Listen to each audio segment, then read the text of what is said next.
বসিরহাটে মৌলভীবাজার জেলার শরিয়ারপুরস্থ ত্রিকালদর্শী মক্ত মহামানব শ্রী শ্রী লোকনাথ ব্রহ্মচারী বাবার চরণ তলে শ্রী শ্রী লোকনাথ সেবাশ্রমে অপ্রাকৃত ভক্তি রসশাস্ত্র শ্রীমদ্ ভাগবতের আলোকে অহৈতুকী তত্ত্ব সুধামৃত আস্বাদন করার মনোরথে বহুদূর দূরান্ত থেকে যারা এসেছেন আপনাদের প্রত্যেকের রাতুল ও রাঙ্গা চরণে আমি অভাজন ভক্তিপূর্ণ প্রণাম নিবেদন করছি। কৃষ্ণ স্টুডিও চ্যানেলে আপনাকে স্বাগত। তুলসী ত্বাং নমস্তুতে শ্রীরূপে শ্রী সনাতন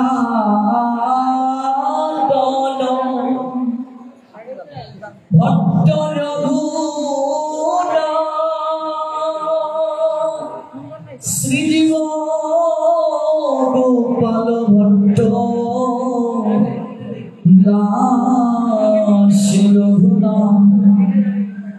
আমি এই ছয়ে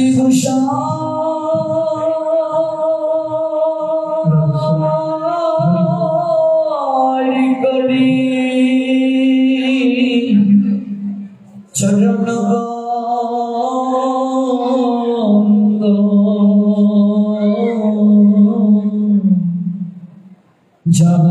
জগতে বিঘ্ন না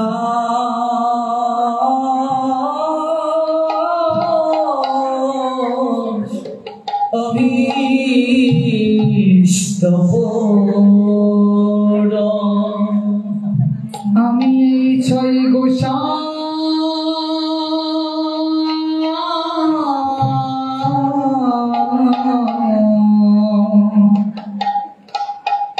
করি চরণ বন্দ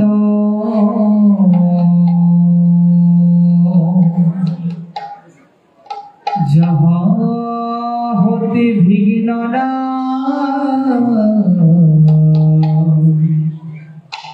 অভীষ্ট পুরা এই ছয় গোসাই করি চরণ বন্ধ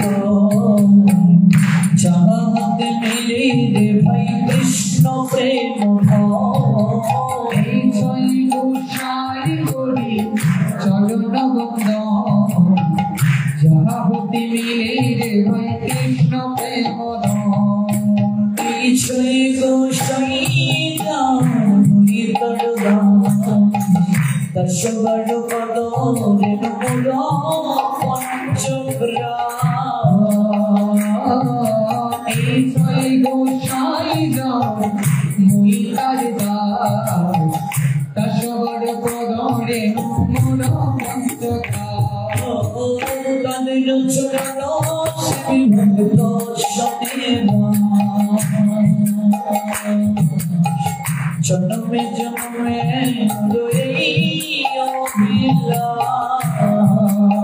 তাদের চরণ সেবি ভক্ত শনিবা জনমে জনমে মনকে অভিলাষ প্রেম ভক্তির মহাজন শ্রী নরোত্তম দাস ঠাকুর যিনি নিত্যানন্দের অভিন্নতম বৈষ্ণব জগতে যিনি ঠাকুর মহাশয় নামে খ্যাত, যিনি জগতে আবির্ভূত হওয়ার পূর্বে শ্রীমান গৌরাঙ্গ সুন্দর পদ্মায় স্নান খেলিরত পদ্মার নৈকট্যে কৃষ্ণ প্রেমধন গচ্ছিত রেখেছিলেন, যিনি জমিদারের সন্তান হওয়ার পরও বিচিত্র পালঙ্কের স্বয়ং সুখকে বিসর্জন করে রাধে শ্রী রাধে বলে রাধা কুণ্ডের তীরে গড়াগড়ি করেছিলেন। হা গোবিন্দ প্রাণ গোবিন্দ বলে যিনি ব্রজের ধুলায় নিজের গাত্রকে এলিয়ে দিয়েছেন, যিনি আর্তনাদ করে বলেছিলেন হরি বলবো আর মদন মোহন হেরি বলো, আমি এই রূপেতে ব্রজের পথে চলিব। যিনি কাঁদতে কাঁদতে আমাজারি জ্ঞাপন করেছেন, এই দেহ অন্তিম কালে আমি কবে যমুনার জলে দেহকে রাখতে পারব। ও কহে নরুত্তম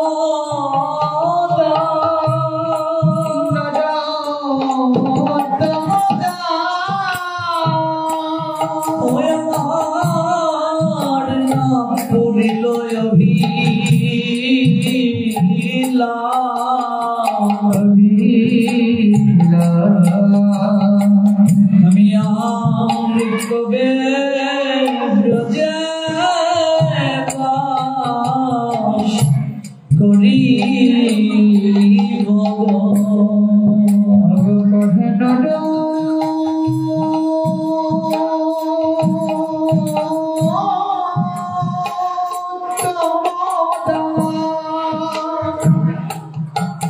আমার প্রাত দিল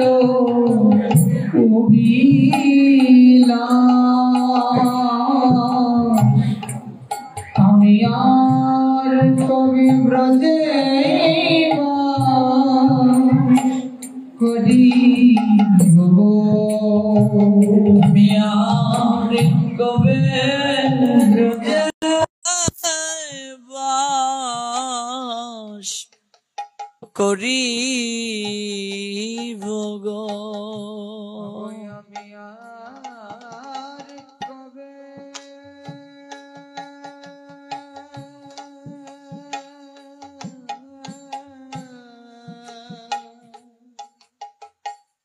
কবে ব্রজে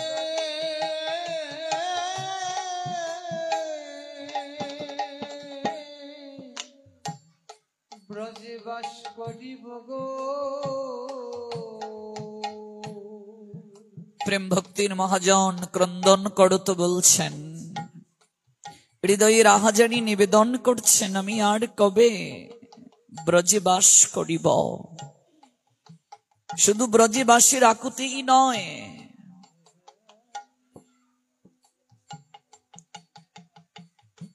এই আকুতির সঙ্গে প্রতি জনমে জনমে যে আকুতি নরোত্তম দাস ঠাকুর আমাদের হয়ে হৃদয়ের ভাবকে প্রকাশ করেছেন, হে গোবিন্দ তুমি আমায় যে জনমই প্রদান করো না কেন, আমি যেন ভক্ত শনে বাস করতে পারি। এই জন্যই তো নরোত্তম দাস ঠাকুরের প্রার্থনা সরগোস্বামী পাদের চরণে, জনমে জনমে মোর এই অভিলাষ। আমার অভিলাষটা কি? ফুল তো ফুটে কত শাখায় শাখায়,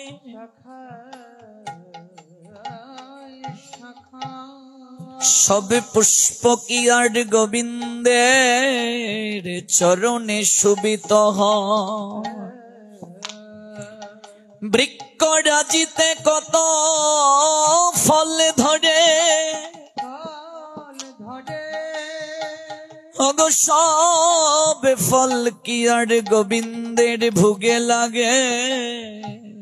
যে পুষ্পটা গোবিন্দের চরণে অর্পিত হলো, তার পুষ্প হয়ে জন্মে নেওয়া সার্থক হলো। যে ফল গোবিন্দের ভোগে নিবেদিত হলো, তার জন্ম ধন্য হলো। হে গোবিন্দ তুমি আমায় এমন জন্মে দাও, হে গোবিন্দ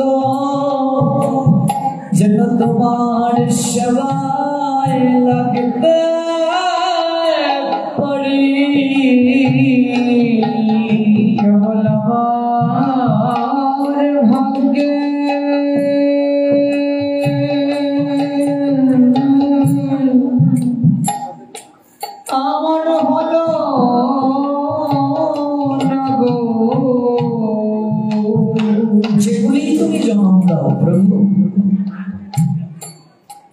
সেবায় যেন আমি নিজেকে উৎসর্গ করতে পারি, যেন ভক্ত সঙ্গে বাস করার সৌভাগ্য আমার হয়। প্রতিটা জন্মে জন্মে যেন আমার সেই সৌভাগ্য প্রাপ্তি হয়, এই প্রার্থনাই নিবেদন করছেন সর্বস্বামী বাদীর চরণে। এই বন্ধনাটি প্রতিদিন যারা গাইবে তাদের সকল প্রকার অভীষ্ট পূরণ হয়ে যাবে, সর্বপ্রকার বিঘ্ন বিনাশ হয়ে যাবে। এই ছয় গোসাই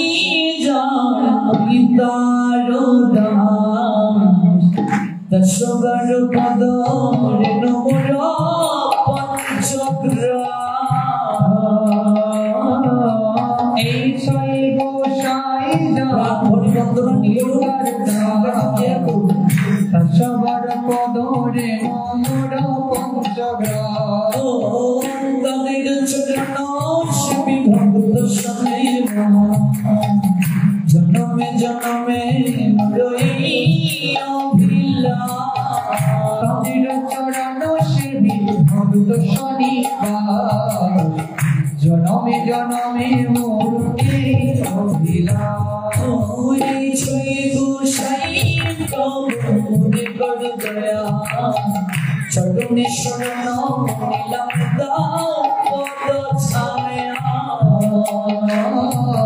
এই ছয় গোসাই প্রভু করে কর দয়া, চরণে শরণ নিলাম দাও পদ ছায়া। এই ছয় গোসাই যাবে ব্রজে গয়াবা, রাধা কৃষ্ণ নিত্য লীলা করিলাম প্রকাশ। এই ছয় গোসাই যাবে ব্রজে কইলাবা, রাধা কৃষ্ণ নিত্য লীলা করিলাম প্রকাশ। নইলে কি বাজনিত, নইলে কে বাজনিত, বৃন্দাবনের যুগল ভজন কে বাজনিত, বৃন্দাবনের যুগল ভজন কে বাজনিত। আমার ছয় গোসাই না জানালে কে বাজনিত, ছয় গোসাই না জানালে কে বাজনিত। এই ছয় গোসাই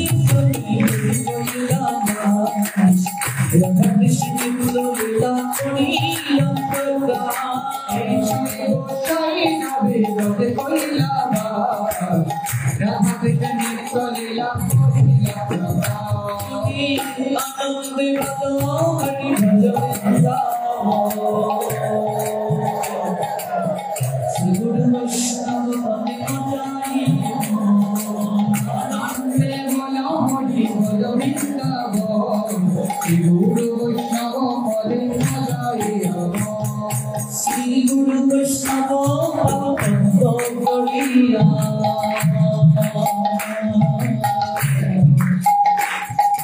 নাম সংকীর্তন করিনু তপদা। শ্রী গুরু বৈষ্ণব পাদ পদ্ম করিয়া, নাম সংকীর্তন করে নরোত্তমদা। শ্রী কৃষ্ণ চৈতন্য প্রভু নিত্যানন্দ, শ্রী অদ্বৈত গদাধর শ্রীবাসাদি গৌর ভক্তবৃন্দ। শ্রী কৃষ্ণ চৈতন্য প্রভু নিত্যানন্দ, শ্রী অদ্বৈত গদাধর শ্রীবাসাদি গৌর ভক্তবৃন্দ। হরে কৃষ্ণ কৃষ্ণ কৃষ্ণ হরে হরে, হরে রাম রাম রাম হরে হরে। হরে কৃষ্ণ সবাই কীর্তন করুন। হরে হরে রাম রাম রাম হরে হরে। শ্রীমন মহাপ্রভুকে প্রশ্ন করা হয়েছিল, প্রভু জগতে বৈষ্ণবকে গৌরী প্রথম উত্তরটি দিয়েছিলেন, একবারও যদি কেউ কৃষ্ণ নাম করে তাকেও বৈষ্ণব জ্ঞান করবে। বদনে একবার যদি কেউ কৃষ্ণ নাম উচ্চারণ করে তাহলেও তার পতন হওয়ার সম্ভাবনা নাই। কোনো না কোনো জন্মে আমি তাকে উদ্ধারের ব্যবস্থা করবই করব। এসেছেন যেহেতু কৃপা করে একটু কীর্তন করুন। একাকী যদি কেউ হরিনাম করে একদম কৃপা পাবে, যদি কেউ তুলসীর সমীপে হরিনাম করে শতগুণ বেশি কৃপা পাবে, যদি কেউ গঙ্গা তীরে তুলসী সমীপে হরিনাম করে শতগুণ, তুলসীকে পাশে নিয়ে কিংবা গঙ্গার তীরে শতগুণ বেশি কৃপা পাবে।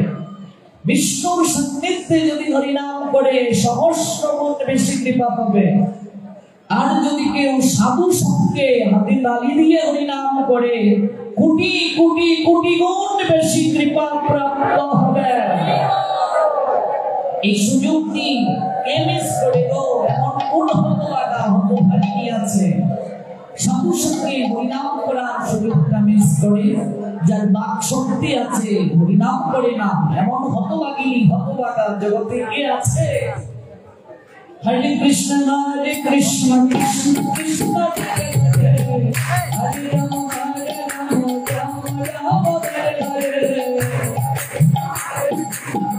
এত ভক্ত সব প্রদম থেকে একটু হরিনাম বের করে কখন হওয়ার কথা।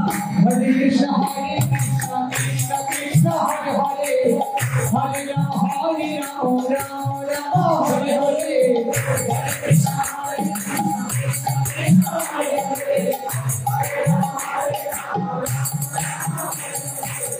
হরে কৃষ্ণ কৃষ্ণ কৃষ্ণ হরে হরে, হরে রাম রাম রাম হরে হরে।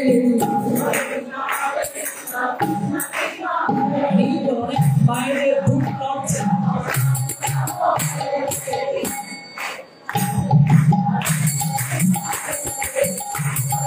এবার সত্যি হরিনাম করে আমরা পূর্ণাঙ্গী জন্ম দেয়।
যারা তোমরা আচ্ছন্ন ছিলেন কিংবা একটু নিদ্রায় আচ্ছন্ন তাদের ঘুম ভেঙে গেছে।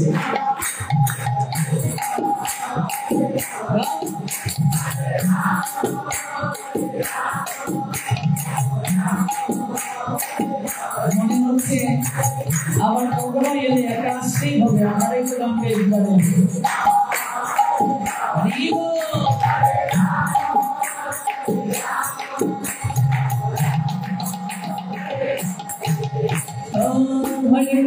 हरे कृष्ण कृष्ण कृष्ण हरे हरे, हरे राम राम राम हरे हरे। हरे कृष्ण कृष्ण कृष्ण हरे हरे, हरे राम राम राम हरे हरे। हरे Krishna Hare Krishna Krishna Krishna Hare Hare Hare Rama Rama Rama Hare Hare Hare Krishna Krishna Krishna Hare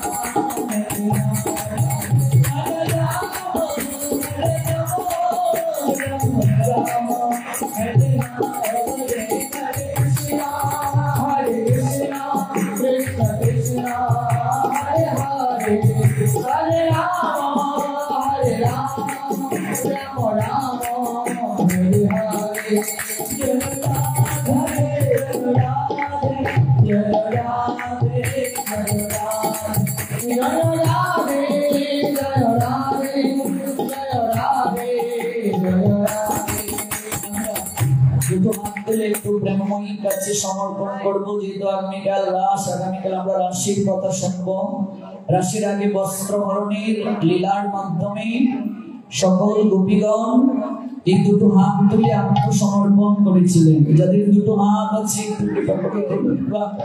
কি সুন্দর দেখাচ্ছে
परम प्रेममय प्रेम पुरुषोत्तम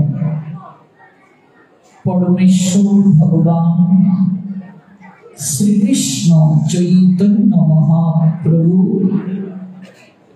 अशेष विशेष कृपा स्नात हुए আমরা উপবেশন করেছি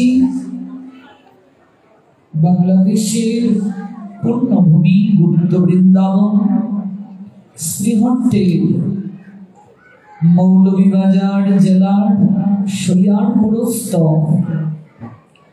ত্রিকালদর্শী মক্ত মহামানব শ্রী শ্রী লোকনাথ ব্রহ্মচারী বাবার চরণ তলে শ্রী শ্রী লোকনাথ সেবাশ্রমে अप्राकृत भक्ति रस शास्त्र श्रीमद् भागवतेर आलोके अहैतुकी तत्व सुधामृत आस्वादन करार मनोरथे বহুদূর দূরান্ত থেকে যারা এসেছেন আপনাদের প্রত্যেকের রাতুল রাঙ্গা চরণে আমি অভাজন ভক্তিপূর্ণ প্রণাম নিবেদন করছি, কৃতজ্ঞতা নিবেদন করছি আয়োজনকারী ভক্তবৃন্দের প্রতি, যারা এই অবৈতকী যজ্ঞ অনুষ্ঠান আমাদের উপহার প্রদান করেছেন। তাদেরই প্রয়াস শ্রীবর্ধিত হোক, ধাপে ধাপে উন্নতির শিবে জীবনে নতুন নতুন সফলতা বয়ে আনুন তারা। দেশ জাতি তথা সমাজ সমৃদ্ধ হোক তাদেরই কর্ম তৎপরতায়। আয়োজনকারী ভক্তবৃন্দের জয় হোক, তাদেরই প্রয়াস উত্তরোত্তর শ্রী বৃদ্ধি প্রাপ্ত হোক, ধাপে ধাপে উন্নতির শিবে তারা জীবনে নতুন নতুন সফলতা বয়ে আনুন। শ্রীমন মহাপ্রভু তাদেরকে অহৈতুকী করুণা বাড়িতে বারংবার স্নাত করুন। গতকাল যে স্থলে ভগবানের কথার বিশ্রাম টেনেছিলাম, আজ আমরা সেখান থেকে পুনরায় শ্রবণ করব। আপনারা অবগত আছেন আগামীকাল রাস পূর্ণিমা। যারা লক্ষ্মী পূর্ণিমা থেকে ব্রত শুরু করেছিলেন, আগামীকাল তাদের ব্রত সমাপন হবে। যারা শাস্ত্রের আনুগত্যে ব্রত পালন করত, এই এক মাস রাধা দামোদরের চরণে প্রেমাঞ্জলি ভক্তি অঞ্জলি নিবেদন করেছেন। আগামীকাল তারা পূর্ণা দেবেন, আগামীকাল ক্ষৌর কর্ম করবেন, চুল কাটবেন, নখ ফেলবেন ইত্যাদি সকল কার্য করবেন। আর যারা এবছর ব্রত করেছেন কিন্তু ক্ষৌর কর্ম করেছেন, তাদের নিকটে অনুরোধ, যেহেতু ব্রতই করেছেন, আগামী বছর যদি বেঁচে থাকেন তাহলে এক মাস ব্রত চলাকালীন সময়ে ক্ষৌর কর্ম করবেন না, এটি নিষিদ্ধ। আগামীকাল ক্ষৌর কর্ম হবে। তারপর এই অপ্রাকৃত জয় জয় জল রাস সর্ব রস সার, যত প্রকার রস রয়েছে, যে রস থেকে রাশির উৎপত্তি, সেই মহারাশির মাধ্যমে গোপীদেরকে ভগবান যে গ্রহণ করেছেন, গোপী বজনের পরাকাষ্ঠা বাংময়ী চরিত্র, তারা জগৎজীবকে দেখিয়েছেন কেমন করে গোবিন্দকে ভালোবাসতে হয়। সে অবৈতকী গোপীদের আত্মনিবেদনের আনুগত্যে ব্রত শেষ হবে এবং এমন করে প্রভু যেন আমাদেরকে গ্রহণ করেন, এটি প্রার্থনা হবে। আগামীকাল সেজে গুজে আসবেন, সবাই গোপী সেজে আসবেন। যদিও গোপী তো আর সাজা যায় না, গোপী এমন একটা সত্তা যার মাঝে কোনো কামনা নেই, কিন্তু আমরা তো সাজবো দুজনের জন্য, জগৎপতির জন্য আর পতির জন্য। গোপী হওয়া তো আমাদের কোটি জন্মের সম্ভব নয়, কিন্তু আমরা গোবিন্দের প্রীতি সাধনের জন্য আমরা সাজতে নিশ্চয়ই পারি। আগামীকাল আমরা রাশির কথা শুনবো। আজ আমরা সেখান থেকেই শ্রবণ করছি যেখানে গতকাল আমরা শেষ করেছিলাম। তার মধ্যে ভগবান দামোদর আমাদেরকে অহৈতুকী কৃপা করবেন, যে 8টি শ্লোকের মাধ্যমে ভগবান দামোদরের চরণ বন্দনা করা হয়। এই 8টি শ্লোক শ্রীমৎ সত্যব্রত মুনি লিখেছেন। তার মধ্যে আমরা একটি শ্লোকের দ্বারা ভগবান দামোদরকে বন্দনা করে আলোচনার মূল প্রসঙ্গে ফিরব। ইতি ত্রিকৌশলীলা অভিরানন্দ কুণ্ডে সবুষং নিমজ্জন্ত মাখায় পয়ন্তম তদীয়েষু কেষু ভক্তরিজিতম পুনঃ প্রেমোতস্তুম শতাবৃত্তি বন্দে। সত্যব্রত মুনি বলছেন, যিনি বাল্যলীলার দ্বারা সমস্ত গোকুলবাসীকে আনন্দ সরোবরে নিমজ্জিত করেন, ভগবান গোপালের যে বাল্যলীলা, এই বাল্যলীলা এতটা মনোমুগ্ধকর, এই লীলার দ্বারা তিনি সমস্ত গোকুলবাসীকে আনন্দ সরোবরে নিমজ্জিত করেছেন। এবং যিনি ভগবত ঐশ্বর্য জ্ঞান পরায়ণ ভক্ত সমূহকে আমি কর্তৃক পরাজিত অর্থাৎ ভক্তের বশীভূত এই তত্ত্ব প্রকাশ করেন, ভক্তির কাছে পরাজিত হয়ে যিনি আনন্দ প্রাপ্ত হন, আমি ভক্তের অধীন, জগতে এই বার্তাটি যিনি প্রচার করতে আনন্দ পান, সেই ঈশ্বররূপী দামোদর স্বয়ং যিনি পরমেশ্বর, এরপর তিনি ভক্তাধীন, ভক্তের অধীন, ভক্তের কাছে নিজেকে বন্ধন করতে বড় আনন্দ যার হয়, তাকে প্রণাম নিবেদন করি আমরা। দেখবেন সন্তান মায়ের সঙ্গে খেলছে, বাবার সঙ্গে খেলছে, বাবা দেখবেন ইচ্ছে করেই খেলায় হেরে গেছে, সন্তান চিৎকার করে বলছে, বাবা আমি জিতে গেছি, আমি জিতে গেছি, মা আমি জিতে গেছি, আমি জিতে গেছি। এই যে মা হারলেন, এখানে মায়ের দুঃখ হয় না আনন্দ হয়?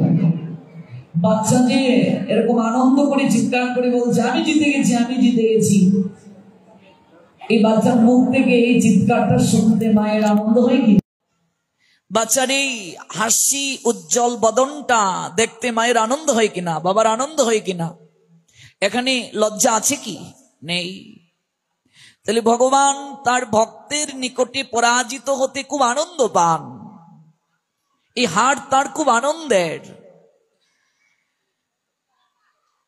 তিনি অহংকারের শিকল দ্বারা বাধাপ্রাপ্ত হন না, তিনি কেবল ভক্তি আর বাৎসল্যের প্রেমডুরে যশোদা কর্তৃক আবদ্ধ হয়েছেন। একমাত্র তাকে প্রেমের বাঁধনে বাঁধা যায়, আর কোনো কিছু দ্বারা তাকে বন্ধন করে যায় না গো। শান্তিদূত হয়ে শান্তির প্রস্তাব নিয়ে গোবিন্দ যুদ্ধের পূর্বে যখন গেলেন, শকুনির পরামর্শে দুর্যোধন তাকে বন্দী বানানোর চেষ্টা করেছিল। শিকল হাতে পড়িয়ে কারাগারে নিয়ে গেল দুর্যোধন। গোবিন্দ মৃদু মৃদু হাসছেন, মূর্খ দুর্যোধন, আমায় বন্দী করবে? এই চেষ্টাটাও করে নাও।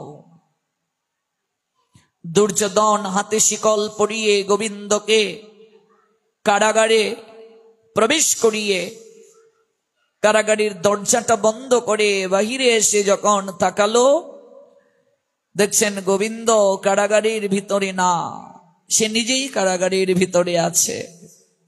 অবাক হয়ে বলছে, আমি কি করে কারাগারের ভিতরে এলাম?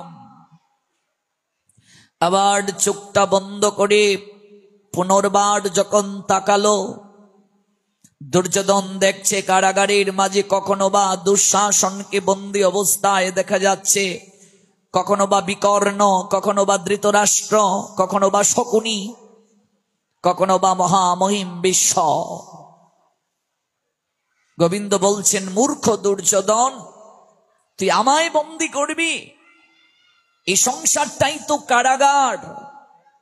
এই সংসার রূপী কারাগারে আধ্যাত্মিক, আদি ভৌতিক, আদি দৈবিক এই তিনটা দুঃখের দড়ি দ্বারা কর্মফলের বন্ধনে আমি সবাইকে বেঁধে রাখি, আর তুই আমায় বন্দী করবি? আমাকে এই জগৎ সংসারে কেউ বাঁধতে পারে না, তবে হ্যাঁ, আমিও বন্ধন স্বীকার করি দুর্যোধন। এই জগৎ সংসারে যদিও কেউ আমায় বাঁধতে পারে না, তবুও আমি বন্ধন স্বীকার করি যদি কেউ প্রেমের রজ্জু দ্বারা আমায় বাঁধে, যশোমতী মায়ের মতো। যদি যশোদার মতো প্রেমের রজ্জু দ্বারা কেউ আমায় বাঁধে, আমিও বন্ধন স্বীকার করি রে। এতে আমার পরম আনন্দ হয়। এই বন্ধনের মাঝে আমার পরম আনন্দ, আমিও বন্ধন স্বীকার করি, কিন্তু এই বন্ধনটা প্রেমরজ্জু দ্বারা, অহংকারের শিকল দ্বারা, দাম্ভিকতার রজ্জু দ্বারা আমাকে কখনো বন্ধন করা যায় না। আমি কেবল প্রেমের অধীন, আমি কেবল ভক্তের অধীন, আমি কেবল প্রেমার ভক্তির কাঙ্গাল। এই প্রেমার ভক্তির ডোরে ভগবানকে বাঁধা যায়, এটা একমাত্র সনাতন শাস্ত্রের পরম সন্দেশ। এটি আর কোনো ধর্মে আপনি পাবেন না, আর কোনো শাস্ত্রে এমন সংবাদ পাবেন না। একমাত্র সনাতন শাস্ত্রেই এই পরম সংবাদ নিহিত। সনাতন শাস্ত্রেই এই অহৈতুকী তত্ত্ব সন্দেশ জগৎ জীবকে শাস্ত্রকারগণ জানিয়েছেন, আস্বাদন করিয়েছেন, দৃষ্টিতে গোচরিত করিয়েছেন। তিনি ভক্তাধীন, তিনি বাল্যলীলার দ্বারা গোকুলবাসীকে আনন্দ সরোবরে নিমজ্জিত করেছেন। তিনি স্বয়ং ভগবান, এরপরও তিনি তার ভগবত্তাকে হারিয়ে তিনি মিশে গিয়েছেন ভক্তের সনে। তিনি যে ভগবান ভুলে গিয়েছেন, মাটি মানুষের সঙ্গে একীভূত হয়ে গেছেন, একাকার হয়ে গেছেন। এটাই তো কার্তিক মাস আমাদের জানিয়ে যায়, এটি তো নিয়ম সেবার ব্রত আমাদেরকে অবগত করিয়ে যায়, আমাদের চিত্তে চেতনা জাগিয়ে যায়। আগামী বছর কার জীবনে নিয়ম সেবা ব্রত আসবে, কার জীবনে আসবে না, আমরা কিন্তু তা জানি না। আমি এই বেশ আসন থেকে উঠতে পারবো কিনা তারও নিশ্চয়তা আমার নাই। আগামী বছর আমি এই ব্রত পালন করতে পারবো কিনা তার নিশ্চয়তা দিতে পারবো না, আপনিও নিশ্চয়তা দিতে পারবেন না। বিনা ভজনে এই মাসকে যারা কাটালো, ভজনবিহীন এই মাসটাকে অবহেলায় যারা কাটালো, পুরাণ শাস্ত্র বলছে সর্বধর্ম বহিষ্কৃত হলো তারা। নিম্ন জনিতে আবার পরিক্রমার জন্য প্রস্তুতি নিল তারা। কারণ কৃপা করার জন্য ভগবান এই মাসে তিনি আবির্ভূত হয়েছেন দামোদর রূপে। আপনাদের মনে কখনো কি প্রশ্ন জাগেনি যে ভগবান এই মাসে গোপাল রূপে পূজিত হন, দামোদর গোপাল রূপে? কেন কেন তার এই মাসে এত করুণা যে কেউ যদি অল্প ভজন করে এই মাসে, নইহ অবিক্রম নাশুস্তি প্রত্যবায়ন বিদ্যতে স্বল্পমপি অস্য ধর্মস্য ত্রায়তে মহত ভয়াৎ। কেউ যদি অল্প ভজনও করে এই মাসে, তাহলেও এই ভজনটার, এই ভক্তি অনুশীলনটার বিনাশ নাই। সংসার রূপ মহাভয় থেকে উদ্ধার পেতে পারে সে। কারণটা কি? তার কারণ এই মাসে ভগবান গোপাল রূপে পূজিত। ভগবানের গোপাল রূপ এমন একটা রূপ, এই রূপে ভগবান বিচার না করে কৃপা প্রদান করেন। এই মাসে বিচার করেন না ভগবান, বিচার না করেই ভগবান কৃপা করেন।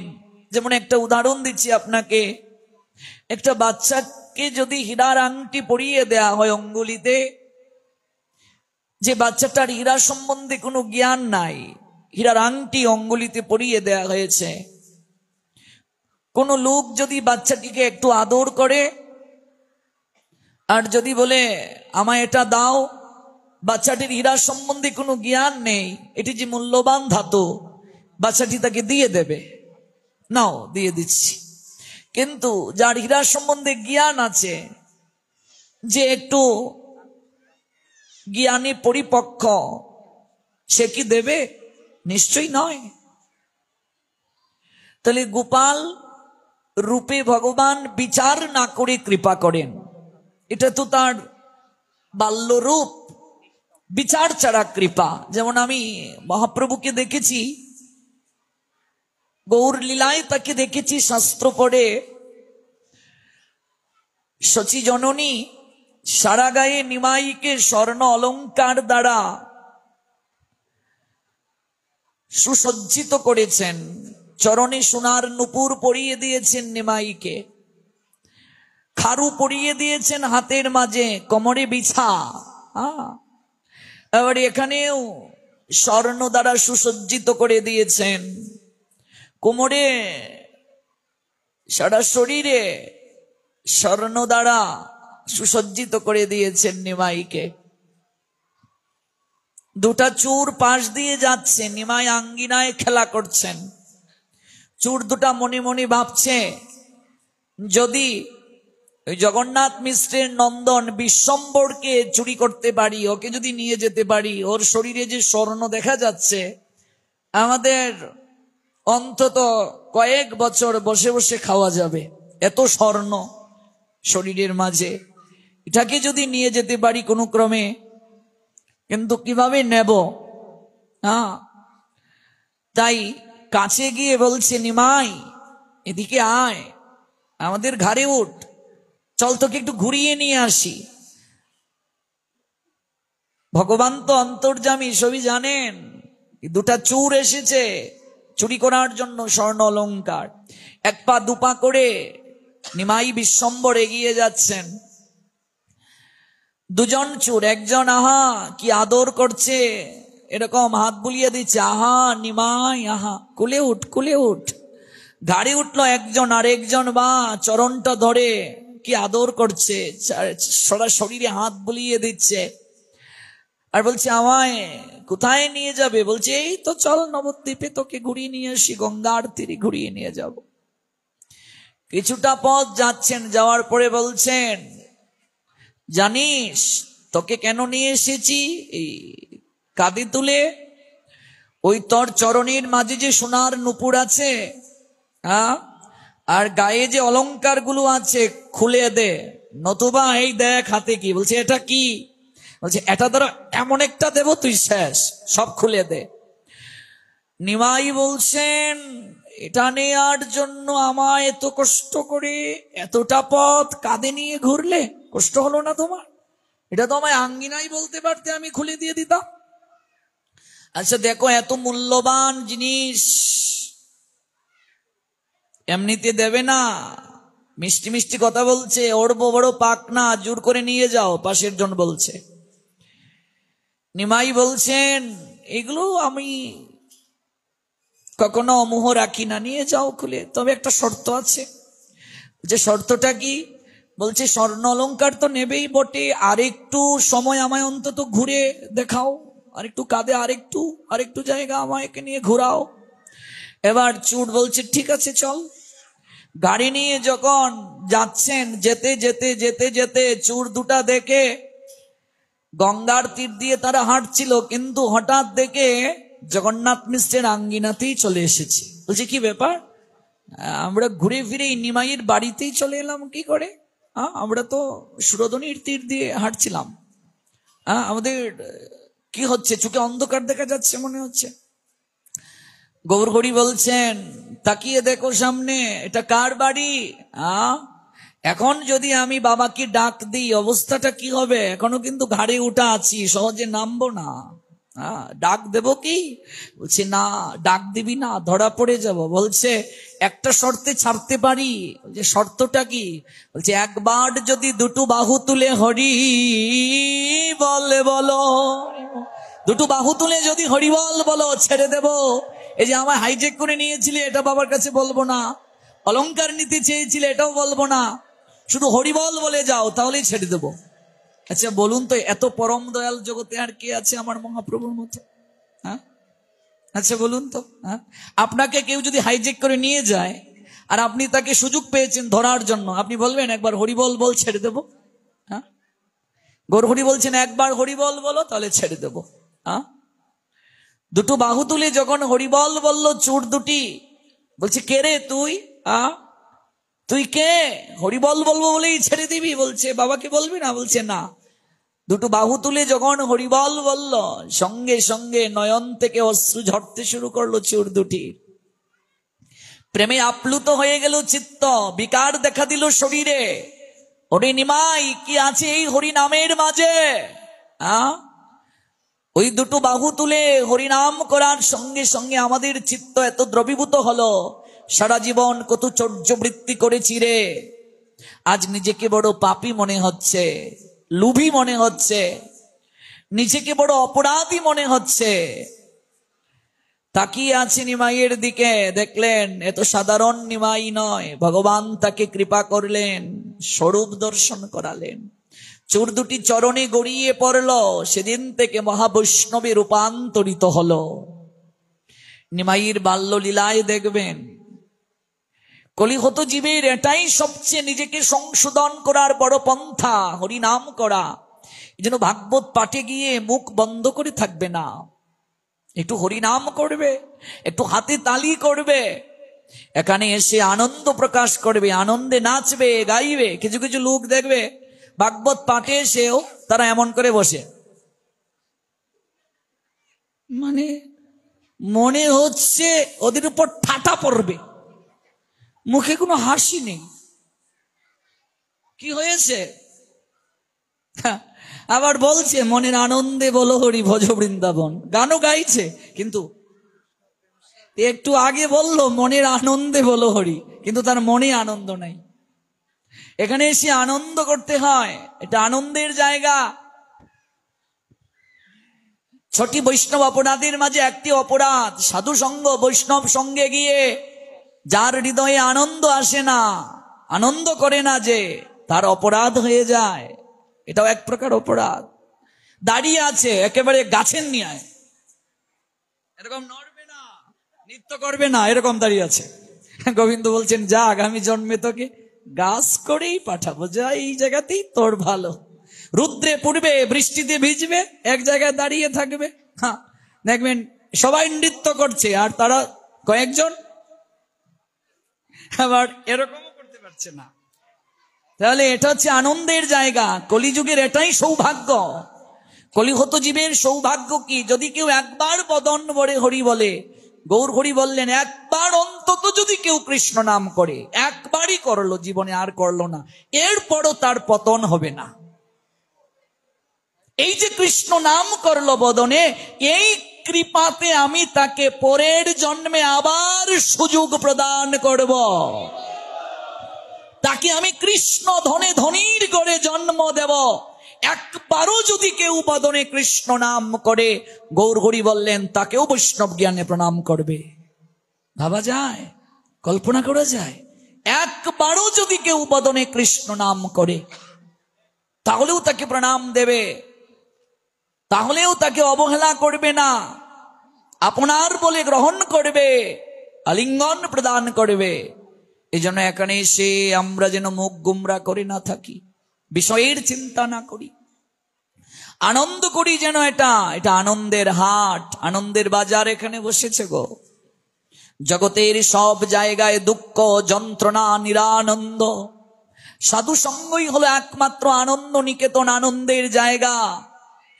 এখানে যেন আমরা আনন্দে বিভোর থাকি। বৈষ্ণবকে চিনব কি করে আমরা? আমাদের কি আর সেই সামর্থ্য আছে গো? বৈষ্ণব চিনিতে নারে দেবেরও শকতি, দেবতাও বৈষ্ণব চিনতে পারেন না। আমরা কি করে চিনব? চৈতন্য চরিতামৃতে আছে, পুণ্ডরীক বিদ্যানিধিকে দর্শন করতে গেল স্বয়ং গদাধর পণ্ডিত। মুকুন্দ দত্ত নিয়ে গেলেন গদাধর পণ্ডিতকে বৈষ্ণব দর্শন করানোর জন্য। চলো, গদাধর মুকুন্দ দত্ত হলেন বন্ধু, বাল্য বন্ধু। চলো, আজ তোমাকে একজন বৈষ্ণব দর্শন করতে নিয়ে যাব, একজন বৈষ্ণব দর্শন করাবো তোমায়, চলো আমার সঙ্গে। গদাধর আনন্দে আত্মহারা হয়ে মুকুন্দ দত্তকে আলিঙ্গন করে বলছেন, এ তো আমার পরম সৌভাগ্য, এত পরম সৌভাগ্য, বৈষ্ণব দর্শন করতে নিয়ে যাবে, এত পরম সৌভাগ্য। কাকে? নাম কি? পুণ্ডরিক বিদ্যানিধি। যে পুণ্ডরিক বিদ্যানিধির আবির্ভাব স্থান আমাদের এই বাংলাদেশের চট্টগ্রামে। বাবার নাম হলো বানেশ্বর আর মায়ের নাম হলো গঙ্গা দেবী।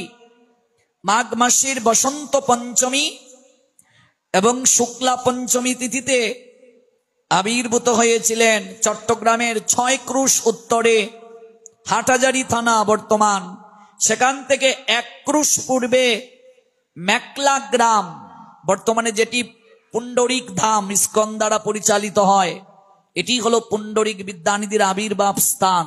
এই ধাম ইস্কন উদ্ধার করলো। এই যে মেকলা গ্রাম, সেখানেই রাধারানীর বাবা বৃষবানু রাজা এই কলিযুগে জন্ম নিলেন পুণ্ডরিক বিদ্যানিধি হয়ে। এটা পরম ধাম, এখানের মাটি পরম পবিত্র। স্বয়ং রাধারানীর বাবা বৃষবানু রাজা এই কলিযুগে পুণ্ডরিক বিদ্যানিধি হয়ে আবির্ভূত হলেন। চট্টগ্রামের চক্রশালা গ্রামে জমিদার অতি ধনী হয়, অতি শুদ্ধ আচার, বারেন্দ্র ব্রাহ্মণ হয়, কুলাংশে উত্তম। ব্রাহ্মণদের মাঝে সবচেয়ে উত্তম হলো বারেন্দ্র ব্রাহ্মণ বংশ। পুণ্ডরিক বিদ্যানিধি হয় তার নাম। কখনো চাটিগ্রামে করয়ে বসতি, নবদ্বীপে আসি কখন করেন স্থিতি। ওই চট্টগ্রামের মেকলা থেকে পরবর্তীতে নবদ্বীপে গিয়ে বসতি নির্মাণ করেছিলেন। এই পুণ্ডরিক বিদ্যানিধিকে স্বয়ং মহাপ্রভু বাপ বলে সম্বোধন করতেন, বাবা বলে ডাকতেন। কারণটা কি? তার কারণটা হলো মহাপ্রভু হলেন রাই কানুর মিলিত তনু, রাধা কৃষ্ণের মিলিত তনু হলো গৌরাঙ্গ। গৌরহরি যখন রাধাভাবে বিভোর হন, যখন তিনি রাধাভাবে বিভোর হন মানে রাধারানী হন, তাহলে পুণ্ডরিক বিদ্যানিধি পূর্বে যেহেতু বৃষবানু রাজা ছিলেন, তাহলে রাধারানীর বাবাকে বৃষবানু রাজা, বৃষবানু রাজাই তো পুণ্ডরিক বিদ্যানিধি। রাই ভাবে বিভোর হয়ে, প্রেমে বিভোর হয়ে গৌরাঙ্গ সুন্দর পুণ্ডরিক বিদ্যানিধিকে বাপ বলে সম্বোধন করেন, বাপ ডাকেন পুণ্ডরিক বিদ্যানিধিকে। এই পুণ্ডরিক কে বাপ যে বলেন প্রমাণ কোথায়? চৈতন্য ভাগবতের মধ্যলীলার 7ম পরিচ্ছেদে শ্রী বৃন্দাবন দাস ঠাকুর লিখলেন। আমি বারংবার এই কথাটা বলি, আজও বলছি, কলিহত জীবকে, বিশেষ করে কলিহত জীবকে অবশ্যই এই দুটো গ্রন্থ কিনতে হবেই হবে, ঘরে রাখতে হবেই হবে, অধ্যয়ন করতে হবেই হবে, আমরা যারা কলিহত জীব। কারণ এই কলিযুগে গৌর ছাড়া আমাদের আর উদ্ধারের কেউ নাই, কেউ উদ্ধার করতে পারবেও না। এই কলিযুগের যিনি ত্রাণকর্তা তিনি মহাপ্রভু। কাজেই মহাপ্রভুকে জানতে গেলে এই দুটো গ্রন্থকে আদর করতে হবে আমাদের। সর্বপ্রথম গ্রন্থটাই হলো চৈতন্য ভাগবত। শ্রী বৃন্দাবন দাস ঠাকুর লিখলেন, যিনি কৃষ্ণ দ্বৈপায়ন বেদব্যাস, তিনি কলিযুগে বৃন্দাবন দাস হয়ে আবির্ভূত হলেন।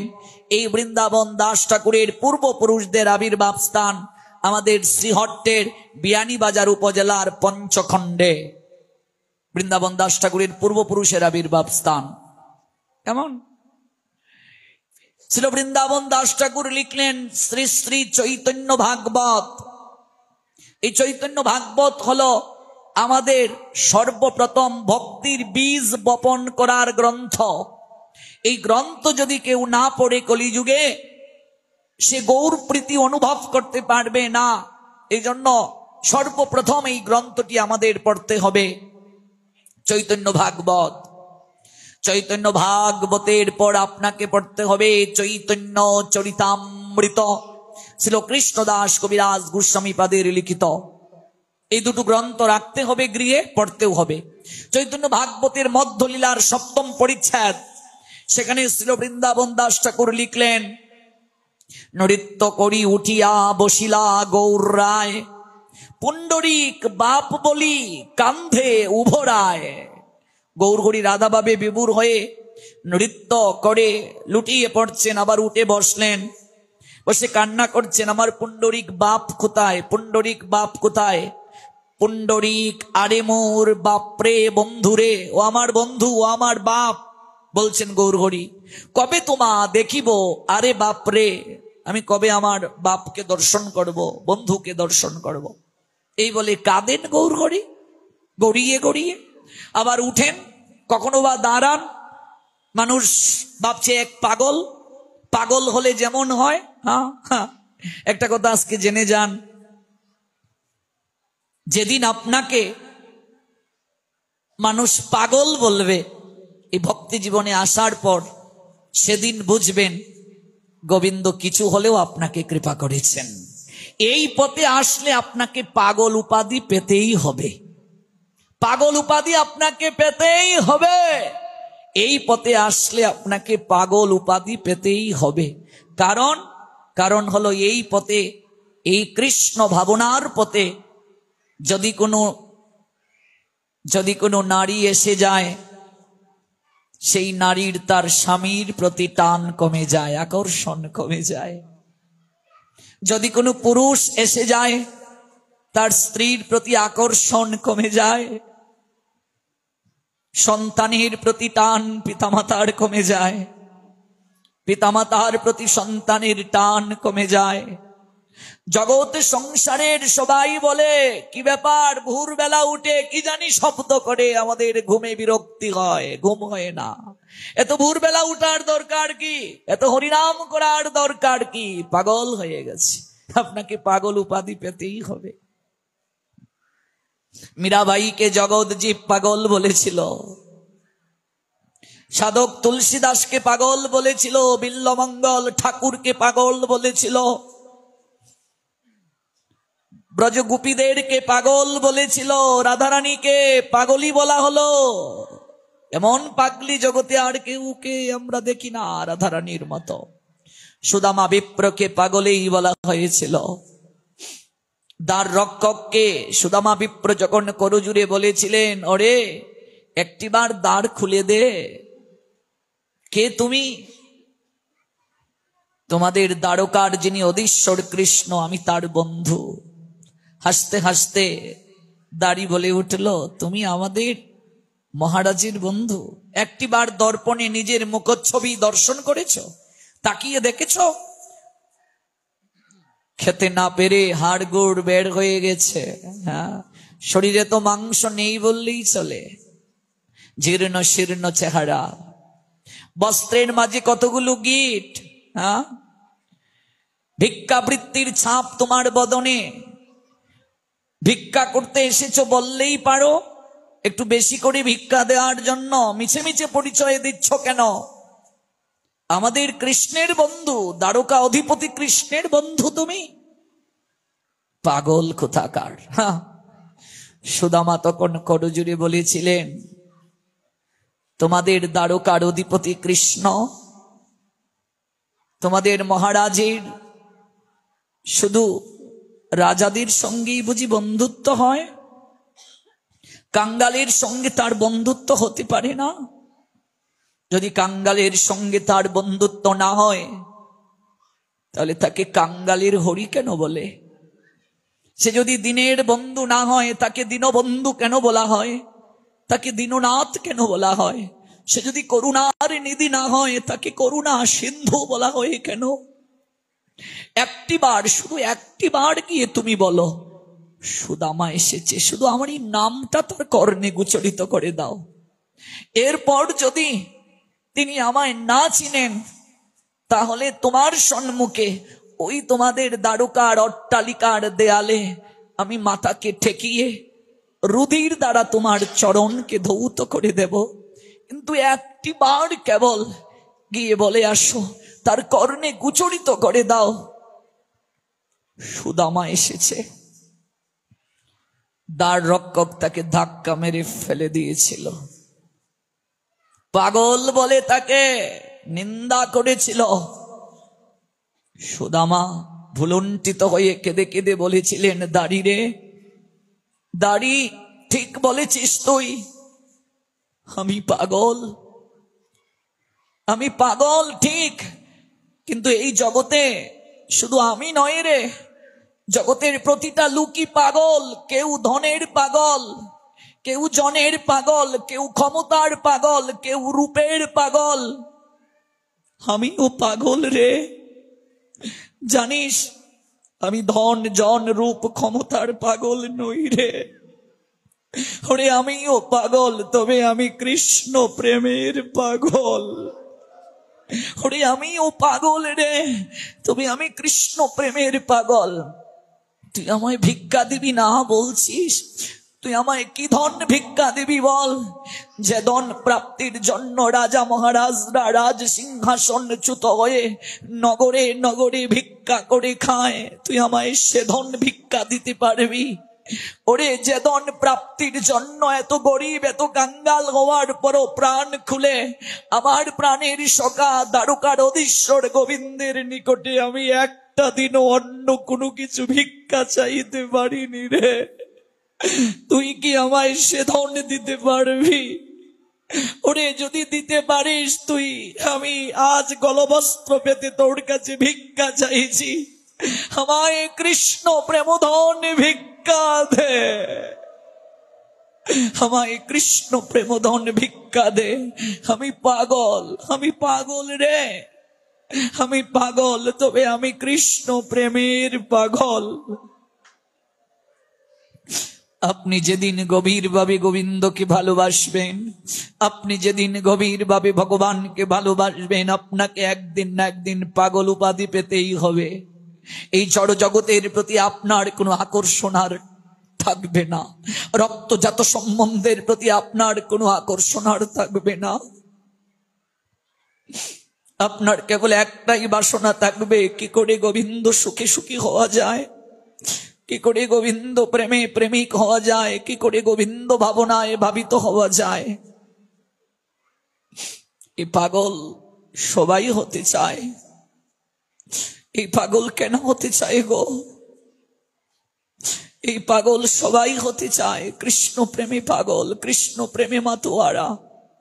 কৃষ্ণ প্রেমে এই মনকে যদি মাতুয়ারা করতে না পারি, এই জীবন প্রাপ্তির কোনো উদ্দেশ্য থাকে না গো।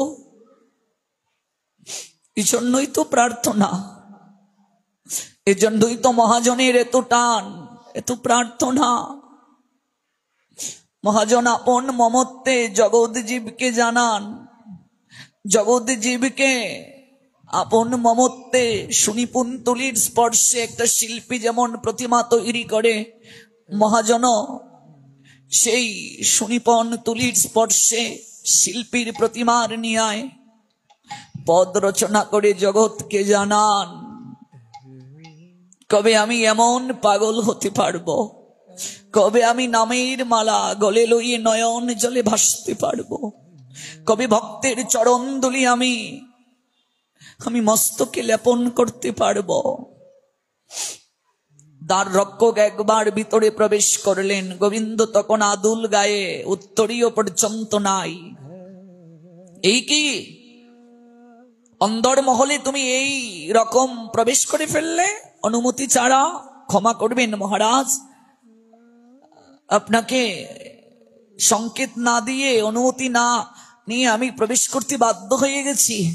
কারণ একটা ভিক্ষুক, একটা পাগল অজুর দ্বারায় কাঁদছে আর দাবি করছে দ্বারকার অধিপতি আমাদের মহারাজ শ্রীকৃষ্ণের নাকি বন্ধু সে। আমার কাছে মনে হলো ও পাগল মহারাজ, ভিক্ষুক সে, মহারাজের পরিচয় দিয়ে সে একটু ভিক্ষা বৃত্তি বর্ধিত করতে চেয়েছিল। সে একটিবার কেঁদে কেঁদে বলছে, পাগলামি করে বলছে, শুধু নামটা আপনার কর্ণে গোচরিত করব, যদি আপনি তাকে না চিনেন সে দেয়ালির মাঝে মাথা ঠেকিয়ে রুদির দ্বারা নাকি চরণ ধৌত করে দেবে। গোবিন্দ বলছেন, বলো কি, বলো নামটা তার কি? দ্বার রক্ষক বলে উঠল, সুদামা। গোবিন্দ আদুল গায়ে ছিলেন, সেই জায়গা থেকে কাঁদতে কাঁদতে চিৎকার করে বললেন, সুদামা, সুদামা, প্রাণীর বন্ধু আমার, সুদামা, প্রাণীর বন্ধু। চিৎকার করে তিনি অন্দর মহল থেকে ছুটে গেলেন। কোনদিন দ্বারকাবাসী গোবিন্দকে খালি গায়ে দেখে নাই।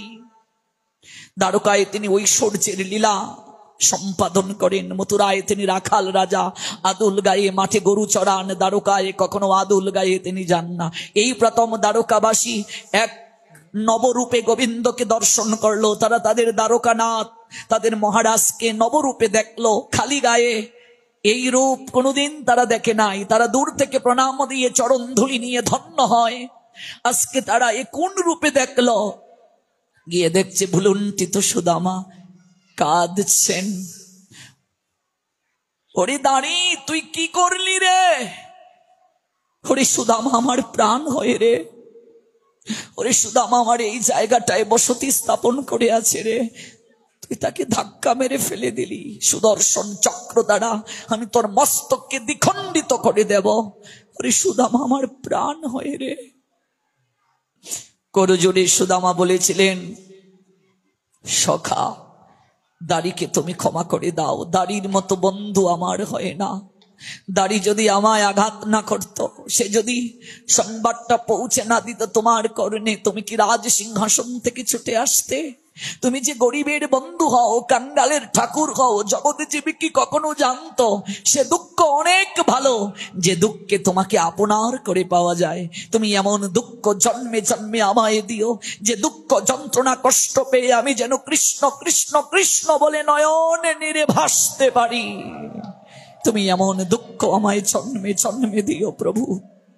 নিজের হাতে আলিঙ্গন দিয়ে সুদামাকে নিলেন, রাজ সিংহাসনে বসতে দিলেন, নিজের হস্ত দ্বারা পাদ প্রক্ষালন করলেন। তারপরে লীলা আপনারা জানেন, আমি সেদিকে যাচ্ছি না।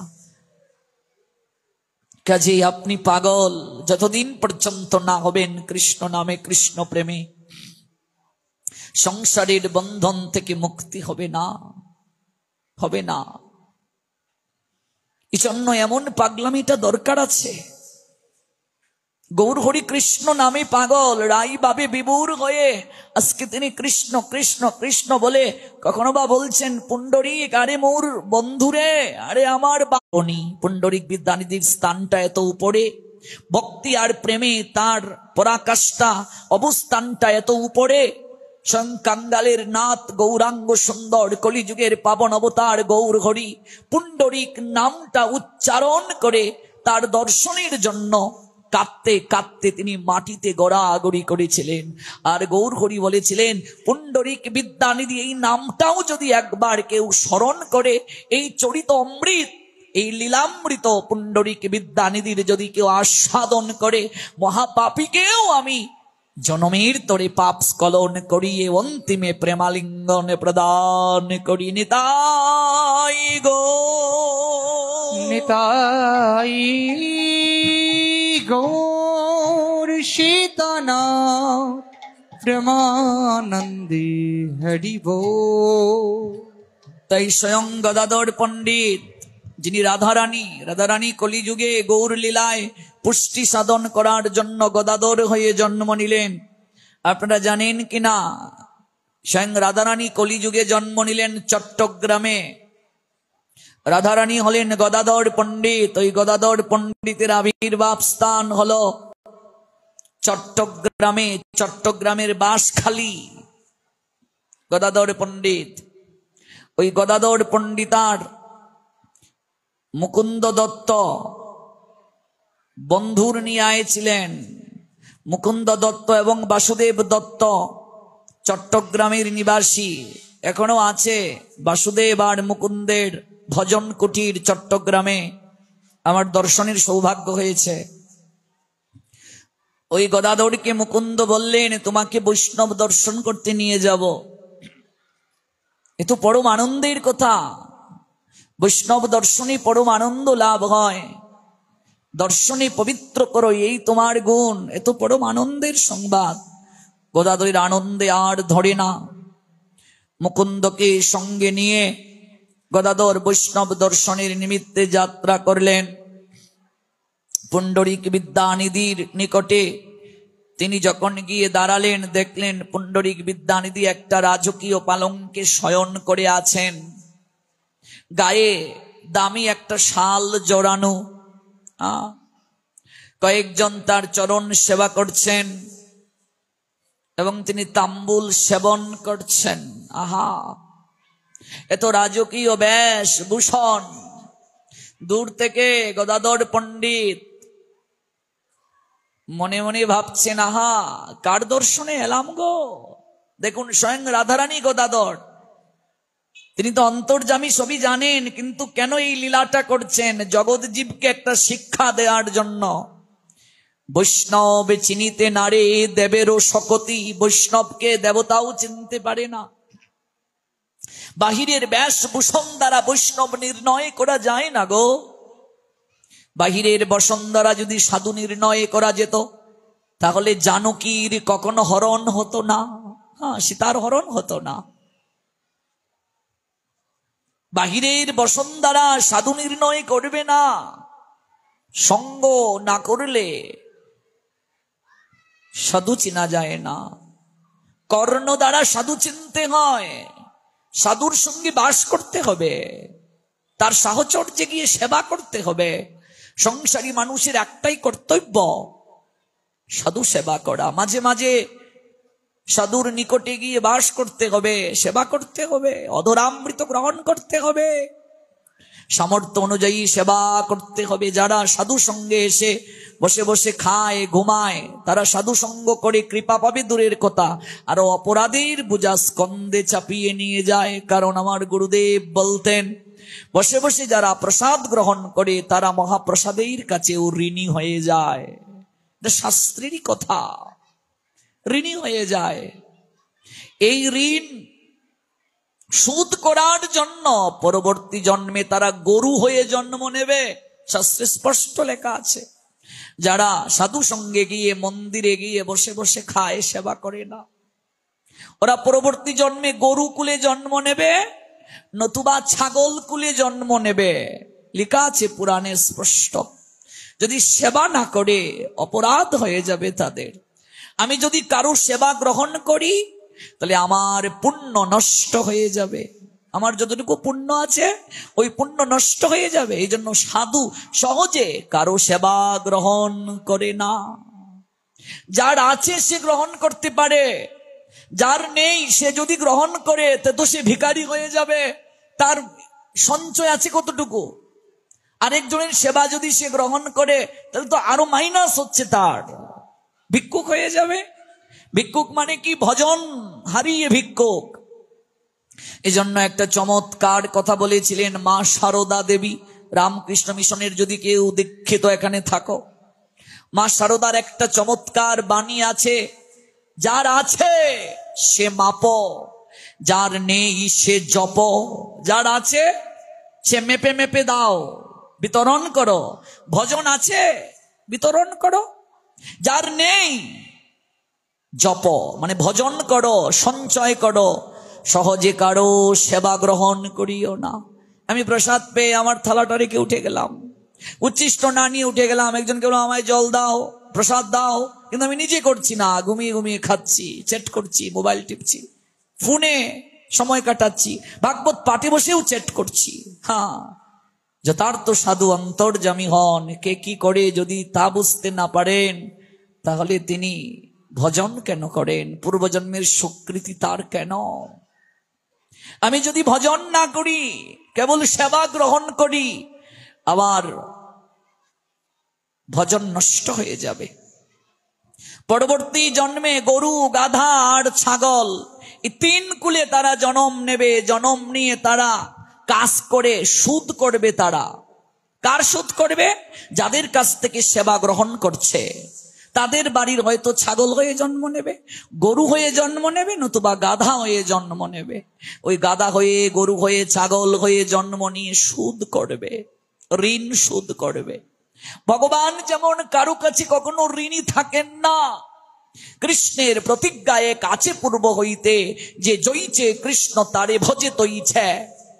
যথার্থ সাধু তিনি ভজন করবেন, তিনিও কখনো কারো কাছ থেকে সহজে ঋণ গ্রহণ করবেন না, নিজেরও ভজন সম্পদ হারাবেন না, আরো সঞ্চয় করার চেষ্টা করবেন।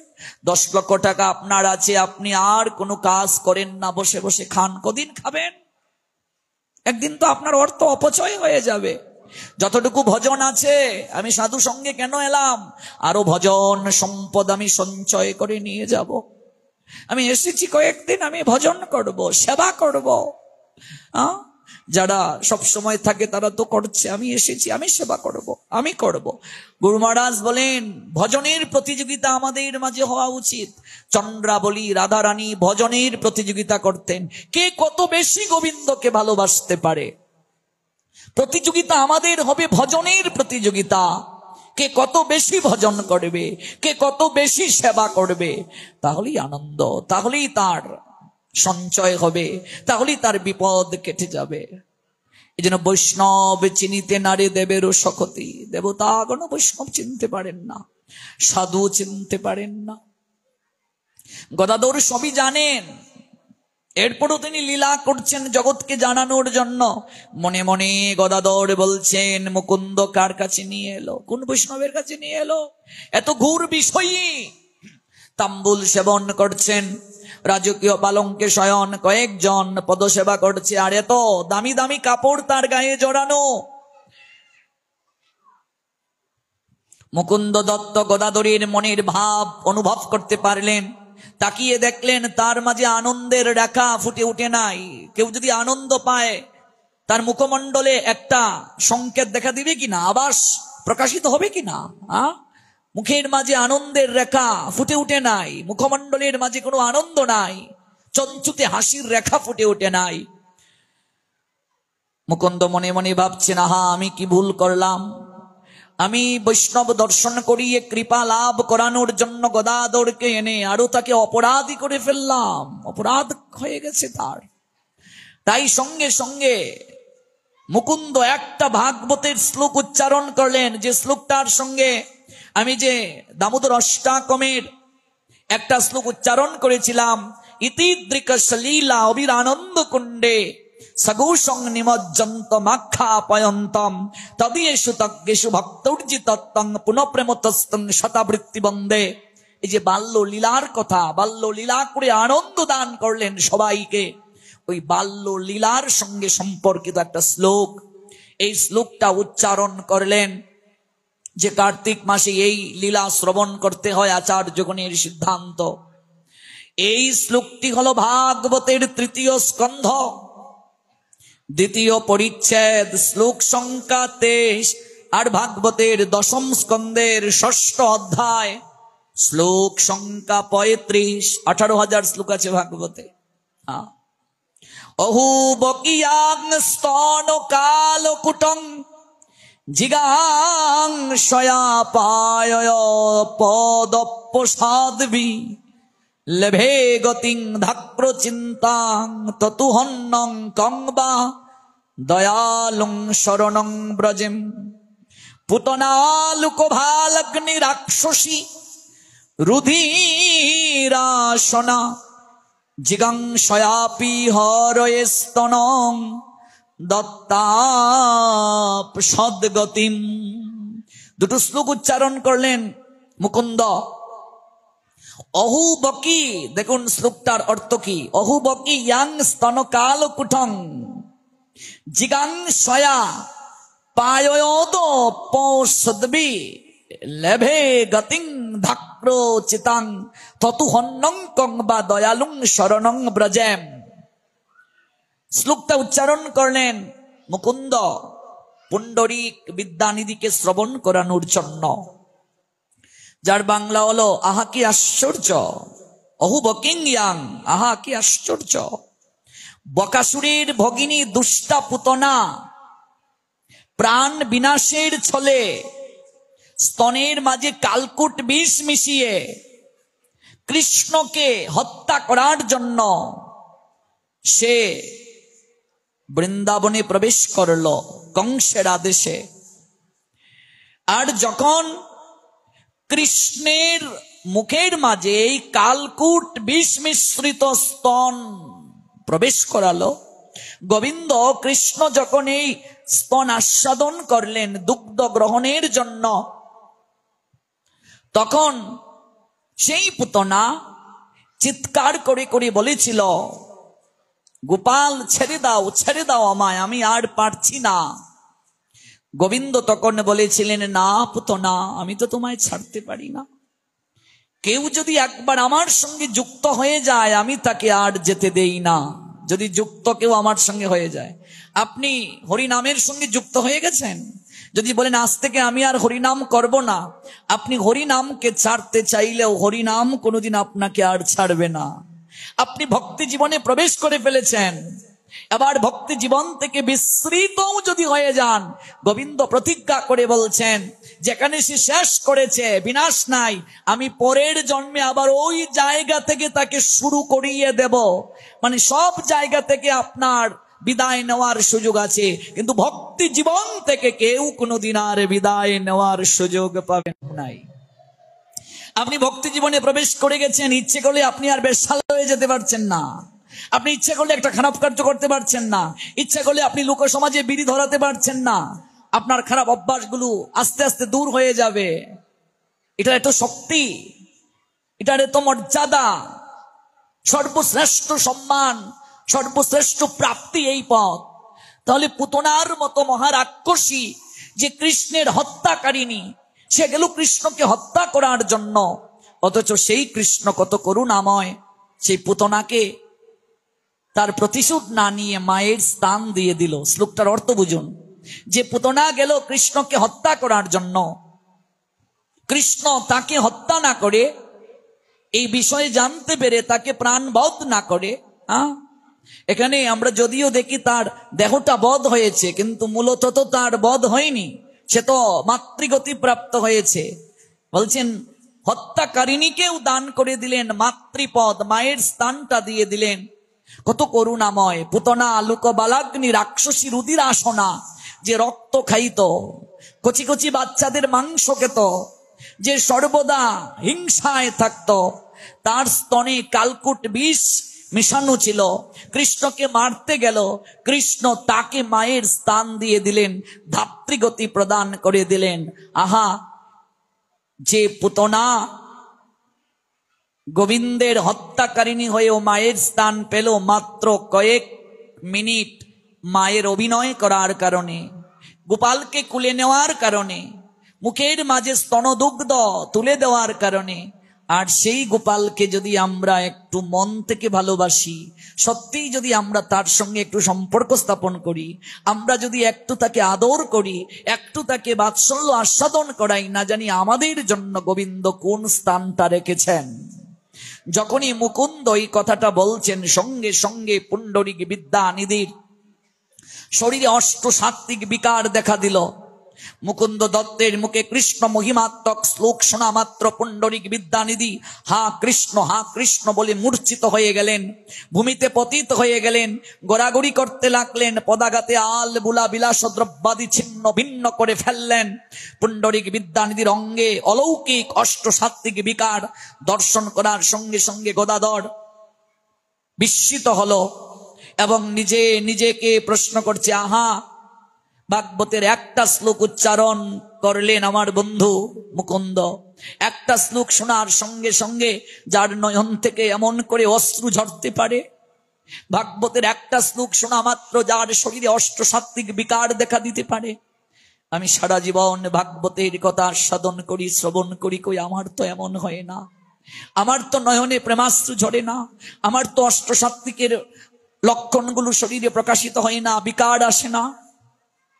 আমি অপরাধ করে ফেলেছি, আমি বৈষ্ণব চরণে অপরাধ করে ফেলেছি। পুতনা বকাসুরের ভগিনী,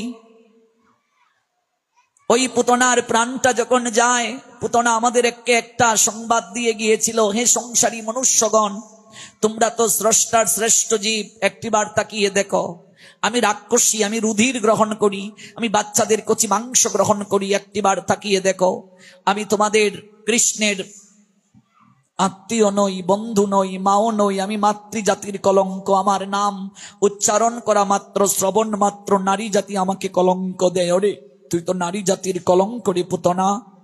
একটা অপরিচিত নারীর কুলে আর কোনো মা তার সন্তানকে দেবে না, তুই তো মাতৃজাতির কলঙ্ক।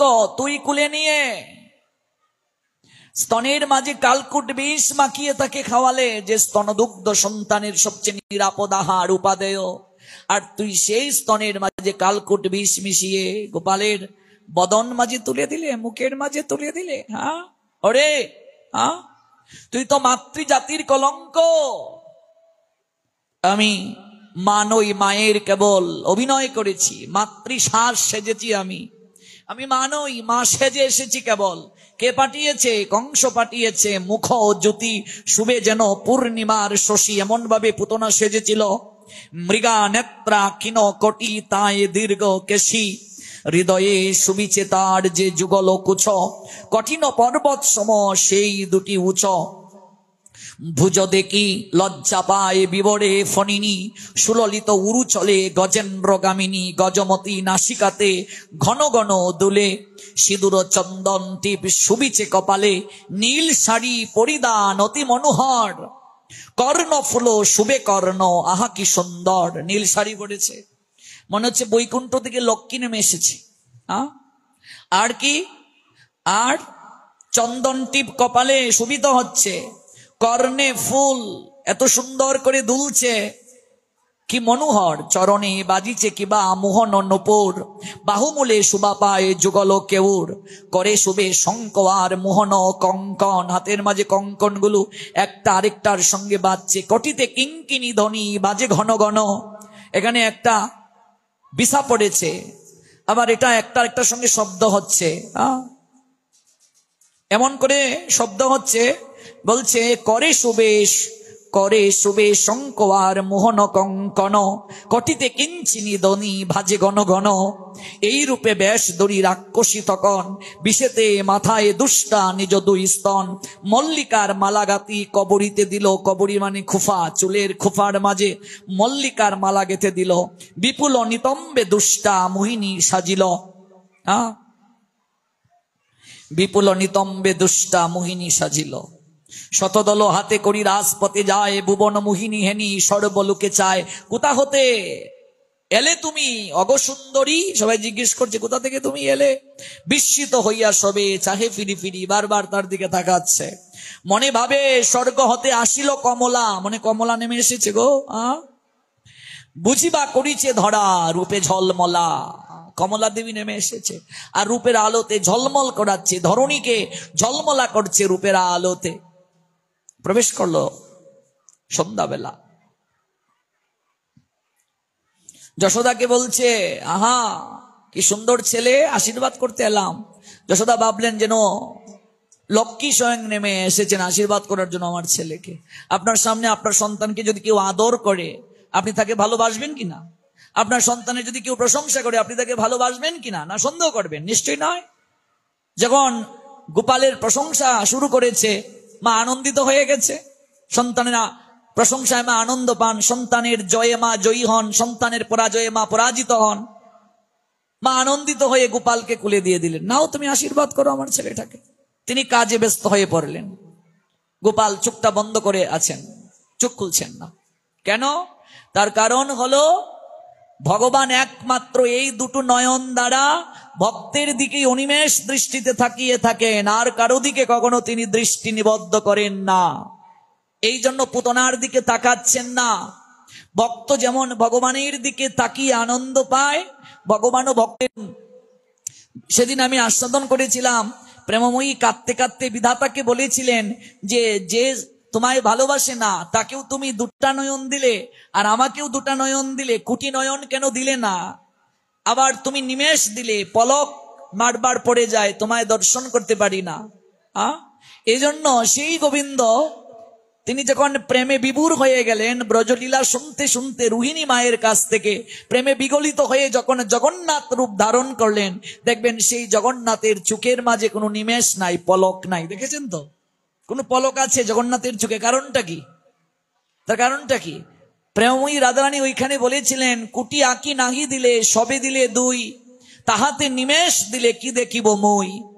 তুমি আমাকে কুটি আঁকি দিলে না, মাত্র দুটা আঁকি দিলে, আবার নিমেষ পড়ার জন্য পলক দিলে, তোমায় আমি মাঝে মাঝে দেখি আবার দেখতে পাই না। আজ গোবিন্দ চোখের মাঝে পাতি রাখলেন না জগন্নাথ রূপে, বড় বড় করে তাকিয়ে আছেন। প্রেমে বিগলিত রূপ, সংকুচিত হয়ে গেছে দেহটা, প্রেমে বিভাবিত হয়ে গেছেন তিনি। চোখে পাতি রাখলেন না, পলক পরার পরিবেশ রাখলেন না, যেন অনন্তকাল ধরে তিনি এমন করেই তার প্রেমিক ভক্তের দিকে তাকিয়ে থাকতে পারেন। এই জন্য চুকে পলক পড়ার ব্যবস্থা রাখলেন না, গোবিন্দ যেন তাকিয়ে থাকতে পারেন। দর্শনটা দেখুন, জগন্নাথকে দর্শন করতে আসছেন উড়িষ্যার এক বৃদ্ধা মা, বুড়ি মা, লাঠিতে ভর দিয়ে। অক্ষয় তৃতীয়া তিথি, লক্ষ লক্ষ লোক গিয়েছেন জগন্নাথ দর্শন করতে। আপনারা জানেন অক্ষয় তৃতীয়ায় যা করবেন চির অক্ষয় থাকে। এই তিথিটা অনেক গুরুত্বপূর্ণ, সাবধানতার সঙ্গে পালন করতে হয়। যেমন কার্তিক মাস সাবধানতার সঙ্গে পালন করতে হয়, অক্ষয় তৃতীয়া সাবধানতার সঙ্গে পালন করতে হয়, একাদশী সাবধানতার সঙ্গে পালন করতে হয়। কারণ এই মাসে পাপ করলে অন্য কোনো কিছু দ্বারা কিন্তু আর ক্ষয় হয় না। এই জন্য সাবধান বার্তা দিয়েছেন কার্তিক মাসকে। এই কার্তিক মাস স্বয়ং ভগবান মনে রাখবেন কৃপা করার জন্য। এই মাসে পাপ করলে অক্ষয়, পুণ্য করলে অক্ষয়। অক্ষয় তৃতীয়ায় পাপ করলে অক্ষয়, পুণ্য করলে অক্ষয়। হরিবাসরে পাপ করলে অক্ষয়, পুণ্য করলে অক্ষয়, নষ্ট হওয়ার কোনো সুযোগ নাই। এই জন্য এই মাসগুলো অত্যন্ত সতর্কতার সঙ্গে, এই তিথিগুলো অত্যন্ত সতর্কতার সঙ্গে, এই ব্রতগুলো অত্যন্ত সতর্কতার সঙ্গে পালনের বিধান দিয়েছেন শাস্ত্রকারগণ। বৃদ্ধা উড়িষ্যা মায়ের মনে বড় সাধ, জগন্নাথ দর্শন করবেন। লাঠিতে ভর দিয়ে তিনি ছুটলেন। তিনি জানেন লক্ষ লক্ষ লোকের সমাগম অক্ষয় তৃতীয়ায় জগন্নাথ দর্শনে। ভালো করে তিনি হাঁটতেও পারেন না, জগন্নাথ কি তার দর্শন হবে? লক্ষ লক্ষ লোক। উড়িষ্যার বৃদ্ধা মা জগন্নাথকে স্মরণ করে তার দৃঢ় মনোবল দর্শন হবেই প্রভুর। যষ্টিতে ভর দিয়ে দিয়ে ছুটলেন শ্রীমন্দির প্রাঙ্গণে। অনেক দূরে,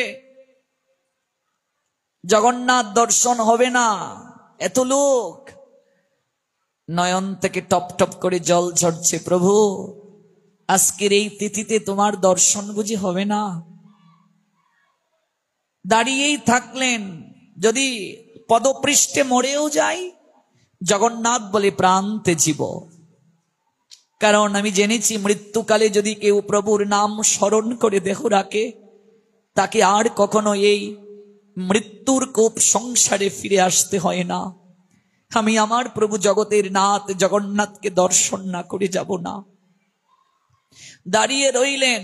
অনিমেষ আঁকিতে তাকিয়ে থাকা জগন্নাথ, যার চোখে পলক পড়ে না, অনন্তকাল ধরে যিনি ভক্তের দিকে তাকিয়ে থাকেন। সবার দৃষ্টি বৃদ্ধা মায়ের দিকে নিবদ্ধ না হলেও একজনের দৃষ্টি থেকে তিনি এড়াতে পারলেন না। তিনি জগতের নাথ জগন্নাথ, যিনি অনন্তকাল ধরে পলকহীন ভাবে ভক্তের দিকে তাকিয়ে থাকেন। ওরে, আমি প্রেমে বিভোর হয়ে আমার প্রেমিক ভক্তের দিকে অনিমেষ আঁকিতে, অপলক চাহনিতে অনন্তকাল ধরে কৃপা দৃষ্টি বর্ষণ করে আমি থাকিয়ে আছি, দাঁড়িয়ে আছি। ওই জগতের নাথের দৃষ্টির আড়াল হতে পারেননি বৃদ্ধা মা। তাই সচল জগন্নাথকে পাঠিয়ে দিলেন তার কাছে। সচল জগন্নাথ হলেন আমার গৌরাঙ্গ সুন্দর মহাপ্রভু। তখন নীলাচলে লীলা বিলাস করেন। যেই গৌর সেই কৃষ্ণ সেই জগন্নাথ। বাসুকুশ বলছেন, এই বাসুকুশের পূর্বপুরুষের নিবাস আমাদের মৌলভীবাজার জেলার মহলালে। যিনি জগন্নাথ তিনি কৃষ্ণ, তিনি আমার গৌর হরি। স্বয়ং গৌর হরি আজানুলম্বিত বাহু যার, এত উচ্চতা যার, তিনি গিয়ে ওই উড়িষ্যার বৃদ্ধা মা যিনি যষ্টিতে ভর করে দাঁড়িয়ে আছেন, তার সম্মুখে গিয়ে দাঁড়ালেন। চারিদিক যেন আলোয় আলোকিত হয়ে উঠল। বৃদ্ধা মাকে গিয়ে বলছেন, মা কাঁদছো কেন তুমি? গৌর হরির দিকে তাকিয়ে উড়িষ্যার বৃদ্ধা মা বলছেন, আমার আজ জগন্নাথ দর্শন হলো না। অক্ষয় তৃতীয়াতে যষ্টিতে ভর দিয়ে এসেছিলাম প্রভুকে দর্শন করব বলে, আমার ভাগ্যে জগন্নাথ দর্শন হলো না। বিফল মনোরথে ফিরেও যাইনি, পদপৃষ্ঠে মারা যাব। আমার আত্মবিশ্বাস আছে আমার প্রভু আমাকে দর্শন দেবেন। জগন্নাথ দর্শন না করে আমি এই জায়গা থেকে যাব না। বৃদ্ধা মা জানেন না তার নয়নের জলে অচল জগন্নাথ আজ সচল জগন্নাথ গৌরাঙ্গ সুন্দর হয়ে এসে তার সামনে দণ্ডায়মান হয়েছেন। তাকে কৃপা করার জন্য স্বয়ং পতিত পাবন গৌর হরি দাঁড়িয়ে আছেন। ও মা, কে বলছে তোমার জগন্নাথ দর্শন হবে না?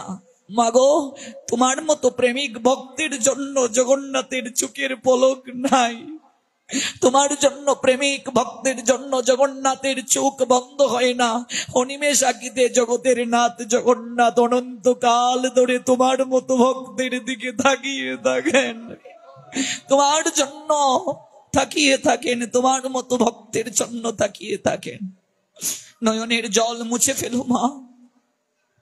জগন্নাথের দর্শনের জন্য যারে তো আকাঙ্ক্ষা, চিত্তে যারে তো প্রেম, নয়নে যারে তো জল, তাকে জগন্নাথ দর্শন করতে যেতে হয় না মা। তোমার মতো ভক্তের জন্য স্বয়ং জগন্নাথ আসবেন তোমার কাছে, তোমাকে দর্শন দেওয়ার জন্য, তোমাকে কৃপা করার জন্য। ও মা, তুমি এক কাজ করো, আমার কাঁধে উঠো। স্বয়ং ভগবান মহাপ্রভু বলছেন, এই লীলাটা চৈতন্য চরিতামৃতে আছে, পড়লে পাবেন। ও মা, তোমার চরণটা আমার কাঁধে দাও। মহাপ্রভু স্বয়ং ভগবান, কিন্তু তিনি ভক্ত ভাব অঙ্গীকার করে আচরণ করে জগৎকে শিক্ষা দিচ্ছেন। তোমার মতো ভক্তের চরণ যদি আমার কাঁধে পড়ে, আমার জীবন ধন্য হয়ে যাবে।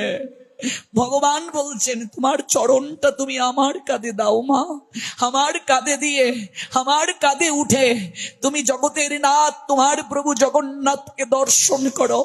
আজানু লম্বিত বাহু, কাঁচা সোনার মতো গায়ের বর্ণ, নবদ্বীপ চন্দ্র কলিহত ভাগ্যাহত জীবের ভাগ্য গগনে উদিত পূর্ণ ইন্দু। শ্রীকৃষ্ণ চৈতন্য মহাপ্রভু নুয়ে গেলেন, তার কাঁধে উঠলেন বৃদ্ধা মা উড়িষ্যার। মহাপ্রভু যখন দাঁড়ালেন, অপলক দৃষ্টিতে আজ ভক্ত ভগবানের আঁকিতে আঁকিতে মিলন হলো। প্রেমানন্দে বাহু তুলে হরি বলো। জগন্নাথ দর্শন হলো। কাঁদতে কাঁদতে বৃদ্ধা মা প্রেমাঞ্জলি ভক্তি অঞ্জলি নিবেদন করলেন।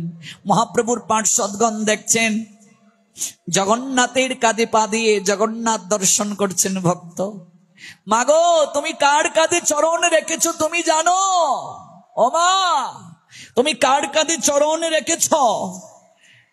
ভবের ঘাটের মাঝি জগতের নাথ জগন্নাথ, তুমি কার কাঁধে চরণ রেখেছ গো? তুমি জানো না তুমি কার কাঁধে চরণ রেখেছ? উড়িষ্যার মা কাঁদতে কাঁদতে লুটিয়ে পড়তে চেয়েছিলেন আমার গৌরহরির চরণে। গৌরহরি করজুড়ে বলেছিলেন, মা তুমি আমায় প্রণাম দেবে না? আমি ধন্য হলাম তোমার চরণ ধুলি পেয়ে। তোমার মতো এমন অভিলাষ, এমন লালসা যেন জগন্নাথ দর্শনে আমার হয়। এই না হয় প্রেমিক ভক্তের দিকে ভক্তের অনিমেষ চাহনি, অসুরের দিকে রাক্ষসীর দিকে, ভজনহীন প্রীতিহীন ভক্তিহীনের দিকে গোবিন্দের কখনো দৃষ্টি থাকে না। এই জন্য আজ গোবিন্দ চোখটা বন্ধ করে আছেন, তাকাচ্ছেন না। গোবিন্দ হলেন সূর্য সম, মায়া অন্ধকার। যতায় কৃষ্ণ ততায় নাহি মায়ার প্রবেশ অধিকার। একবার যদি গোবিন্দ চোখটা মেলে পুতনার দিকে তাকাতেন, পুতনা যে লক্ষ্মী রূপ নিয়ে এলো, এত সুন্দরী হয়ে এলো, ওই রূপটা আর তার থাকতো না, তার রাক্ষসী স্বরূপটা ফিরে আসতো। আর গোবিন্দ এই লীলা জগৎকে দর্শন করাতে পারতেন না, এই জন্য চোখটা বন্ধ রাখলেন। স্তনযুগল আকর্ষণ করলেন, এমন ভাবে আকর্ষণ করছেন পুতনার প্রাণ যায় যায়। ছেড়ে দাও গোপাল, ছেড়ে দাও, ছেড়ে দাও। গোবিন্দ বললেন, আমি ছাড়বো না, তুমি আমার সঙ্গে যুক্ত হয়ে গেছো, আমি ছাড়বো না। কি করবে?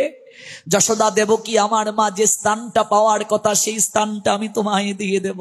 ধাত্রীগতি দান করলেন। পুতনার দেহটা, বিশাল দেহটা ব্রজে লুটিয়ে পড়লো। বুকের মাঝে খেলা করলেন গোপাল। ব্রজবাসীগণ এলো ফিরে। যশোদা ভাবতে পারেননি এক রাক্ষসী এসেছে তার ছেলেকে হত্যা করার জন্য। ব্রজবাসীগণ পুতনার দেহটাকে কুঠার দ্বারা কর্তন করে করে যমুনার তীরে নিয়ে গেল দাহ কার্য সম্পাদন করার জন্য। যে রাক্ষসী রুধির পান করেছে সারা জীবন, তার শরীর থেকে দাহ কার্যের সময় চন্দনের সুবাস নির্গত হচ্ছে, সুগন্ধ। ভাগবতাচার্যগণ বললেন, স্বয়ং ভগবান যাকে স্পর্শ করেছেন তার গায়ে কি আর দুর্গন্ধ থাকতে পারে গো? চন্দনের নিয়ায় গন্ধ সুবাস প্রকাশিত হতে শুরু করলো। ওই পুতনা যাওয়ার সময়ে জগৎকে একটা মেসেজ দিয়ে গিয়েছিল, একটা বার্তা জানিয়ে গিয়েছিল, আমি মায়ের অভিনয় করে যদি এই গতিটা প্রাপ্ত হতে পারি, আমি যদি কিঞ্চিত তাকে কুলে নিয়ে আদর করার জন্য এই গতিটা প্রাপ্ত হতে পারি, আর তোমরা যদি সত্যিকার অর্থে তাকে ভালোবাসো, তোমরা কোন গতিটা প্রাপ্ত হতে পারো? ভাগবত আচার্য যখন সিদ্ধান্ত দিলেন, পুতনাকে যখন গোবিন্দ বধ করলেন তখন তিনি শিশু ছিলেন। শিশু যারা, তারা কখনো বিচার করে না, অপরাধ বুঝে না। এই জন্য এই কার্তিক মাসে গোপাল রূপে তিনি পূজিত হন। এটা তার বাল্য রূপ। এই রূপে এত বিচার হয় না, অপরাধীর বিচার নেন না ভগবান।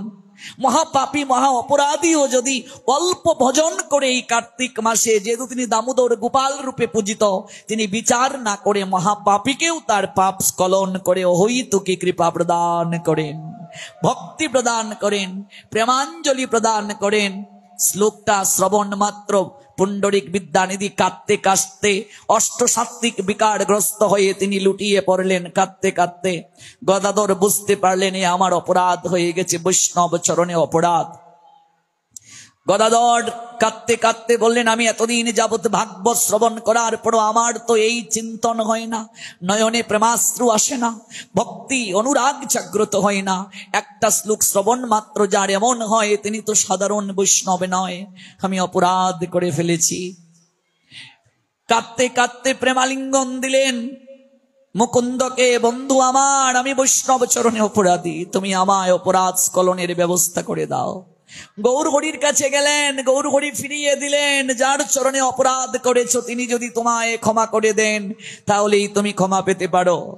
গদাধর এসে লুটিয়ে পড়েছিলেন পুণ্ডরিক বিদ্যানিধির চরণে। পুণ্ডরিক বিদ্যানিধির কাছ থেকে তিনি দীক্ষা নেওয়ার জন্য প্রার্থনা নিবেদন করলেন। পুণ্ডরিক বিদ্যানিধি প্রথমে দীক্ষা দেননি, দীর্ঘকাল সেবা করলেন পুণ্ডরিক বিদ্যানিধির। পরিশেষে জয় করলেন সেবার দ্বারা মন। দীক্ষা প্রাপ্ত হলেন গদাধর। গদাধর দীক্ষা প্রাপ্ত হলেন পুণ্ডরিক বিদ্যানিধির কাছ থেকে। গদাধর হলেন ব্রজের রাধারানী, কলিযুগে গদাধর। পুণ্ডরিক বিদ্যানিধি হলেন বৃষভানু রাজা। ওই বৃষভানু রাজা আর হলেন রাধারানী, বাবা আর মেয়ে। আর কলিযুগে পুণ্ডরিক বিদ্যানিধি আর হলেন গদাধর।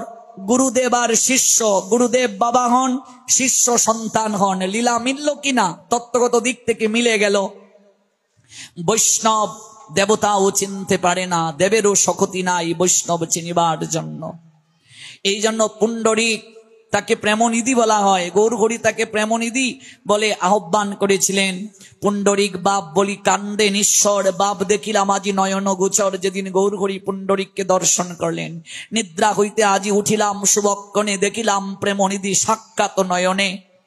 এই পুণ্ডরিক বিদ্যানিধি তার চরিত্রের মাধ্যমে মহাপ্রভু শিক্ষা দিলেন, বৈষ্ণব দর্শনে আনন্দ আসা উচিত, সাধু দর্শনে আনন্দ আসা উচিত। এই লীলার মাধ্যমে ভাগবতের শ্লোকের দ্বারা জগৎজীব শিক্ষা পেল যে পুতনা একমাত্র গোপাল শিশু লীলায় তাকে কৃপা করলেন। এই শৈশব লীলাতে গোপাল দামোদর পূজিত হচ্ছেন। কার্তিক মাসে অহৈতুকী লীলা বিলাস সম্পাদন করছেন।